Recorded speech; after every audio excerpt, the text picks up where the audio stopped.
So now we can expand, because we've split up both the fields and the momentum, so we're able to expand. So let's go back to the thing we wanted to expand. So we had this guy.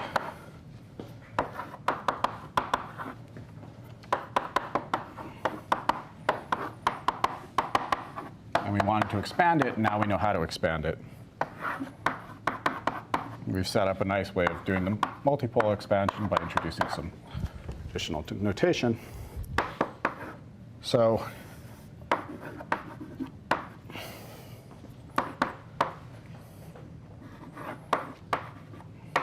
because of what I just said, you can think of the covariant derivative, and because of what I said last time for the gauge field,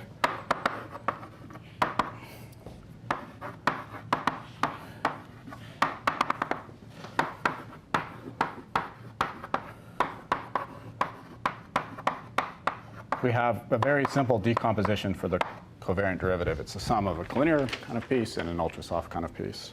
So this p mu plus I partial mu is just this, and the split of the gauge field into these two pieces is what we talked about last time. And that split of the gauge field actually led to some things that we didn't talk about that we'll talk about later. So if we now look at the components that are appearing in here, we can figure out what to keep in each case, and it's pretty simple.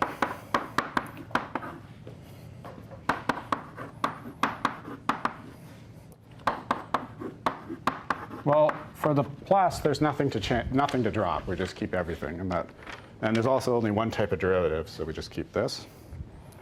This is exact. All terms here are order lambda squared. For the perp,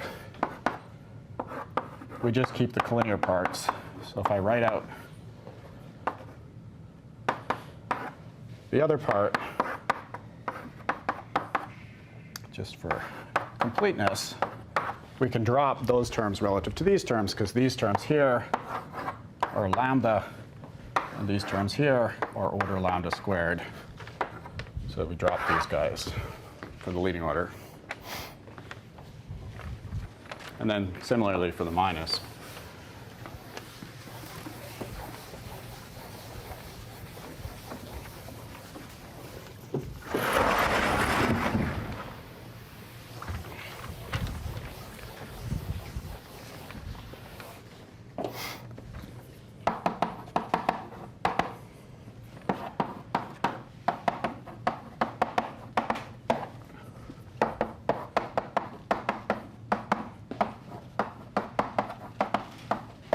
So here, this guy is order lambda squared, and this guy is order lambda 0.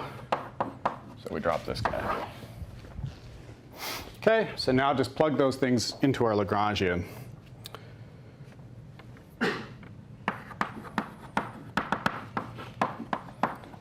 And then we get the leading order Lagrangian.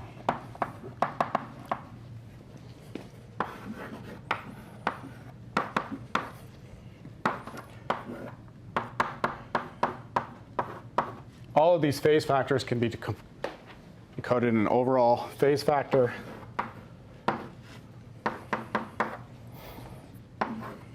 We get the full n dot d derivative. But for the collinear parts, we only get this piece, and the piece over there. And so you can think of that as a collinear covariant derivative. So,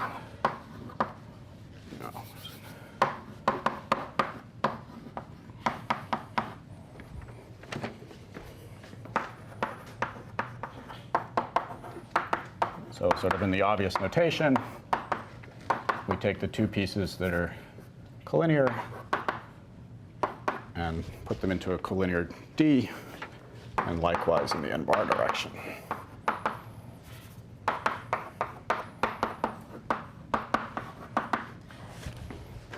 OK, so this Lagrangian here is the leading order Lagrangian with this additional notation. And if you like, we have this kind of D that has both pieces in it for the n dot direction. And then for the other two, we just have the collinear pieces.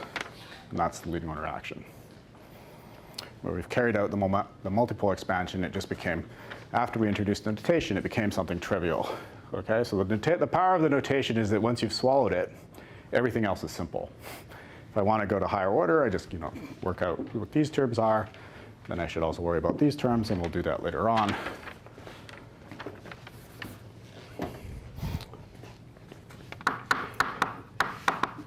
Okay, so what can we note about this? Well, one thing that we worked out earlier was that this should be of order lambda. And that actually implies that our new field, there's nothing, we were just pulling out phases, and that doesn't change the overall power counting. So our new field is of order lambda as well. And likewise, before we sort of had a power counting for the measure, which you can think of in our new notation as a power counting for this thing. And that just scales like lambda to the minus 4 as before. So all the power counting that we were doing, even before we sort of figured out what the right field to use, that all carries through, and that's why I did it earlier. Okay, so what's going on here, which I didn't really spell out, but I can spell out now, is since this phase is order 1, the power counting for momenta induces a power counting on the x.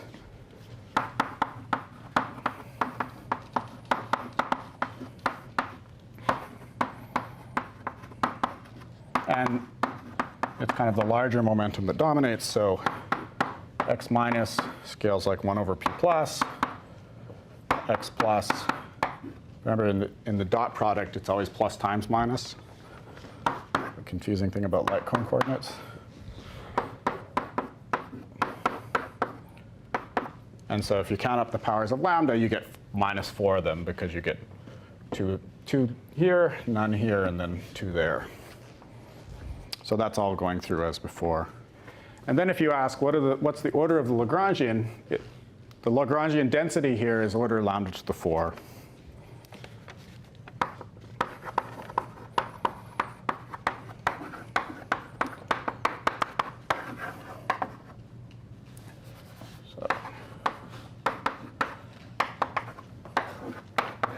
Because we have 2 fields, and then we have a lambda squared here, and then a lambda here, a lambda 0 here,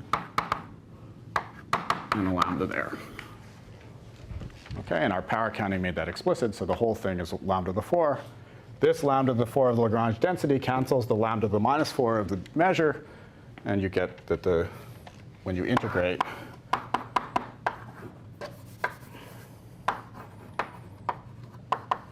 this is lambda to 0, and that's what we wanted.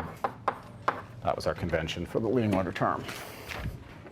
Okay, so the power counting nothing really changes. We had a power counting for momenta.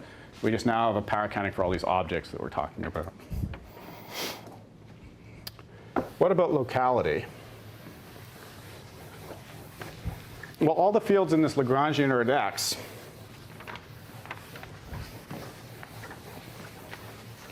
So it is local in the residual momenta. We said that already when we were drawing Feynman diagrams, and that's just true of the action.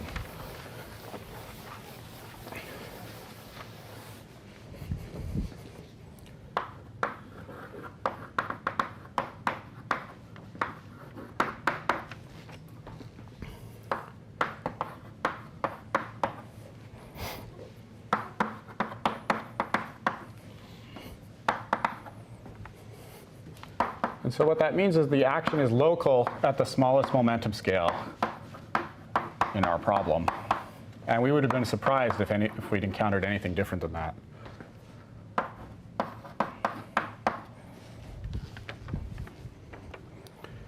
The action is actually also local at the scale lambda.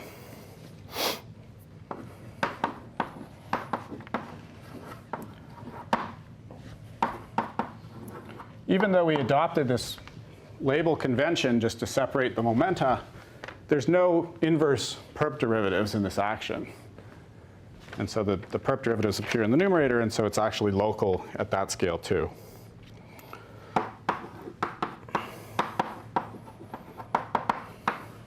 And so if you like this, we've just written something that's in momentum space, and it's the momentum space version of locality at the scale lambda. And we've hidden all the momentum space, so it even looks local. But if we were to write out the indices, again, we would see that it's the momentum space version of locality. And so the only scale that it's non-local at is actually the scale that we want to integrate out, the hard scale.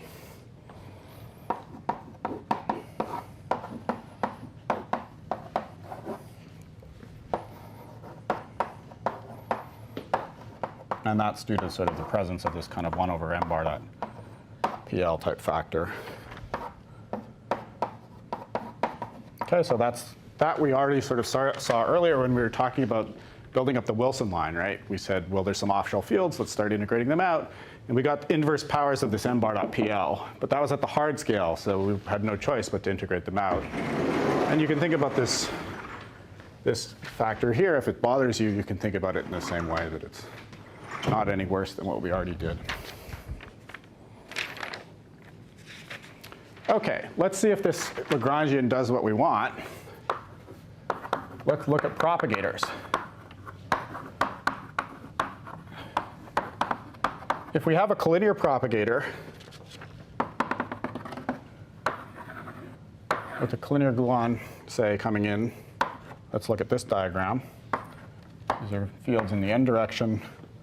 This is some guy that's PL, PR, and let me just take it to be PR plus for convenience. Then if you look at this guy and you ask what that propagator is,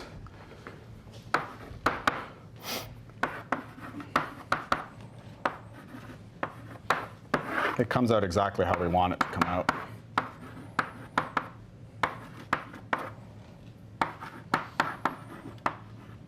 So there's nothing that gets dropped in the denominator in particular.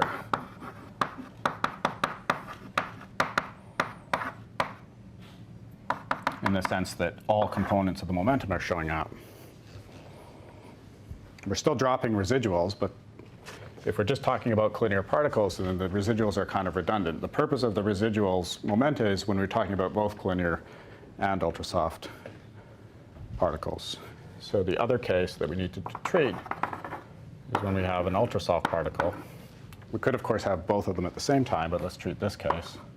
So we have PL, PR plus, some K, which is purely residual. And now this guy, because of the derivatives, these derivatives don't see the K. None of these derivatives see the K.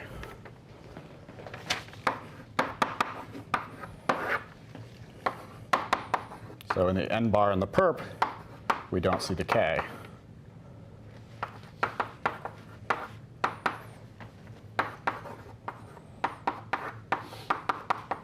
And it would look like that. Okay, if you want to make it kind of look more like the Lagrangian and convince yourself that this is the inverse, just divide by this factor. Divide by this factor, then it puts it under here. And that's exactly what this is doing if you ignore the Dirac structure. It's not playing a role, really, for the propagator. Okay, so and same here. If you take this factor, divide it out, then you get the plus piece, which is this derivative. And then you get perp squared over minus. And that's what happens if you put this downstairs. Okay, where for collinear, all the components show up because we didn't drop anything. For ultrasoft, only the plus shows up, because it only changes the plus momentum of the collinear field. Okay, so the Lagrangian is smart. It knows how to deal with the fact that the propagator should be different for these two situations.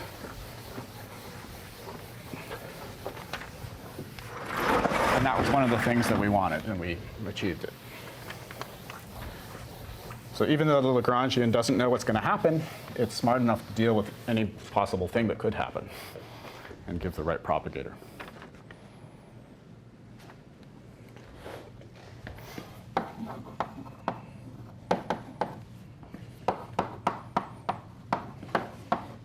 And we don't have to expand any further.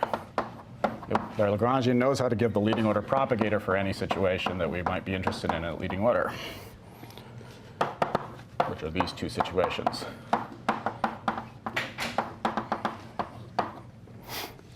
What about Feynman rules for interactions?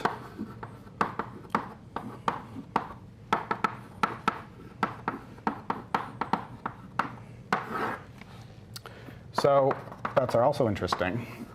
So if we have an ultrasoft gluon, and let's say it has an index mu, there's only one term that comes in, because it's only the n dot d that had an ultrasoft field. All the other ultrasoft fields got dropped. So there's only n dot a ultrasoft in the LCC0. And so there's only one term. Things are a little more complicated for the collinear. And this is kind of the price that we pay from setting up the notation that we did, the way we did. So this guy here has all terms.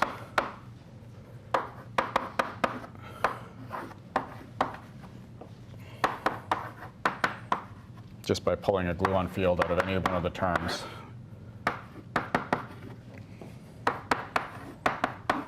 Can couple to any component of the gluon field, just like in QCD. But our Feynman rule is a little more complicated because of the way we set things up. And in some ways, what's happened is that we've made the propagator simpler for the collinear fields at the expense of complicating the interaction.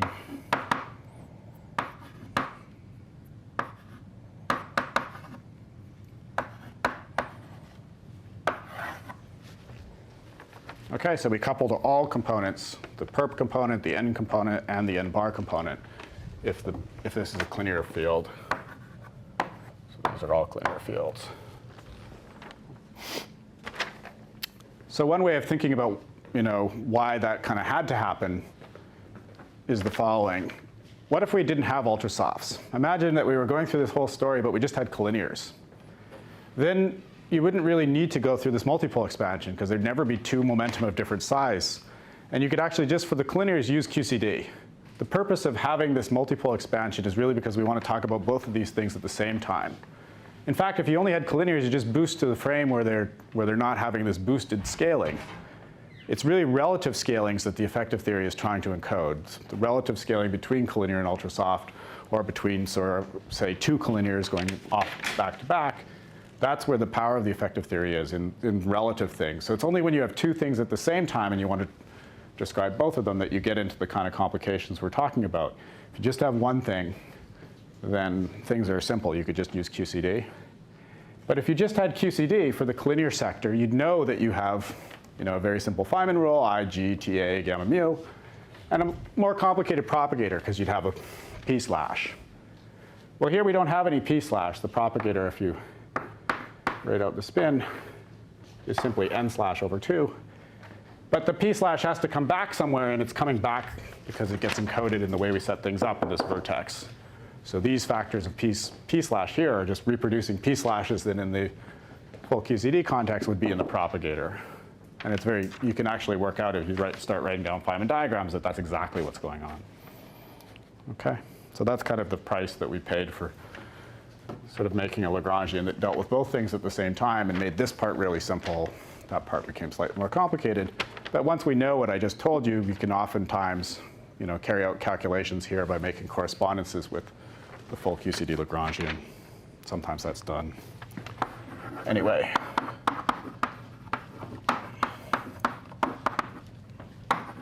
We couple to all four components of the field. Actually, once you start learning how to deal with numerators like this, it's no more, it's different than what you're used to, but it's just in some sense as complicated using this Lagrangian. It's just that you're writing things out in components, which you might not want to do, right? Why decompose things into components, which we're doing here? Why do that if you don't have sort of something that's projecting onto a component? That's in some sense the only complication. Okay, and there's one other thing, of course, which is that the Lagrangian also had terms like this. So it's not simply just one gluon interaction. There was also, we could have, for example, two covariant derivatives, two of these perp covariant derivatives, for example, and there's a Feynman rule for that too, which comes out of the action that we wrote down. Okay. Questions? So I guess that this, your effective theory is reproducing the collinear and soft divergences of QCD. It is, yeah. So like in ordinary QCD, the IR divergence cancel with the interference with one loop diagram. And that'll happen here too. And you have to go to like loops, or it's happening like a leading order? No, you have to look at loops too. So yeah, there can be cancellations between real and virtual graphs. And there actually can be such cancellations separately for ultrasoft gluons and for collinear gluons. So we'll talk about what you're talking about a little later on. But there is an important point that I'll emphasize since you asked the question. If you ask about the divergences, the infrared divergences of an ultrasoft gluon, so the ultrasoft gluon, if we go back to sort of where it was living here, collinear gluon was living here. And if you ask about divergences, what the divergences are coming from are momenta going to 0 or momentum going collinear. And this guy here that lives kind of here can go both collinear and it can go soft.